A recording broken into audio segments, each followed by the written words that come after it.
বুধবার সাত রামনগর এলাকার বিধায়ক মেয়র দীপক মজুমদারের উপস্থিতিতে অনুষ্ঠিত হয় একটি সভা।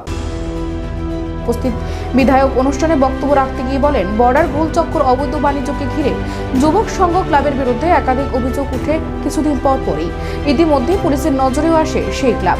ভারতরত্ন ক্লাবের পর হয়তোবা ভেঙে দিতে পারে পুলিশ যুবক সংঘ ক্লাবটিকেও। কিছুদিন পূর্বে ক্লাবটিতে দুর্গাপূজা কমিটি তৈরি করা নিয়ে দেখা দেয় উত্তেজনা। সেই সময় বিধায়ক দীপক মজুমদার শুদ্ধ ভাষায় বলে দেন, শুধরে যাও, না হলে পুলিশ অভিযান চালাতে পারে ক্লাবে। পাশাপাশি তিনি সকলকে মিলে দুর্গাপূজা কমিটির গঠন করার আবেদন রাখেন। আজকের সভার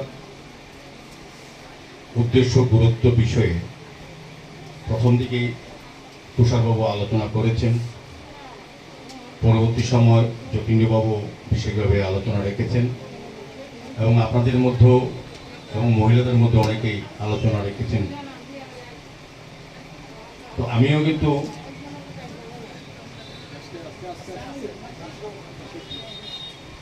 এই ক্লাব সম্বন্ধে বা এই এলাকা সম্বন্ধে আমিও কিন্তু অবহিত আছি।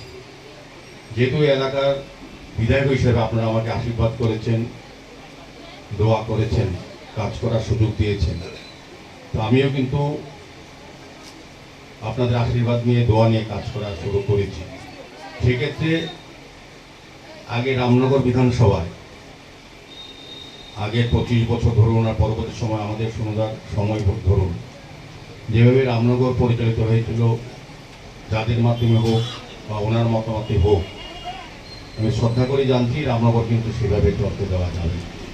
ভালো হয়েছে খারাপ হয়েছে বিচারের বিষয়ে যাই না, আমার কাছে মনে হবে ভালো যেটা এটা আমি করব।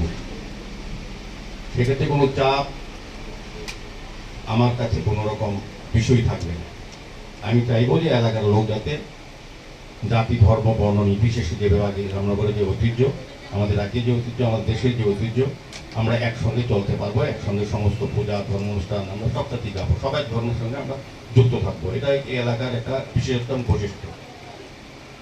এই ক্লাব নিয়ে অনেকে অনেক কথা বলেছেন, এই ক্লাব সম্বন্ধে আমিও জানি, নিজেও একটা ক্লাব পরিচালক বলেছেন। আমি ক্লাব ফোরাম 144টা ক্লাবের সভাপতি ছিলাম আগরতলা শহরে। পৌর নিগমের দায়িত্ব নেওয়ার পর সময় দিতে পারবো না বলে আমি নিজের থেকেই সরে গেছি।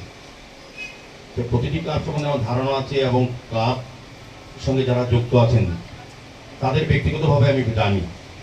এই ক্লাবে অনেক কথা বলেছেন, দুর্গাপূজাকে সামনে নিয়ে আমার সঙ্গে এখানে জয়দেবপাড়া বা এই এলাকার অনেক মহিলা পুরুষরাও আমার সঙ্গে আলাদাভাবে দেখা করেছেন, কথা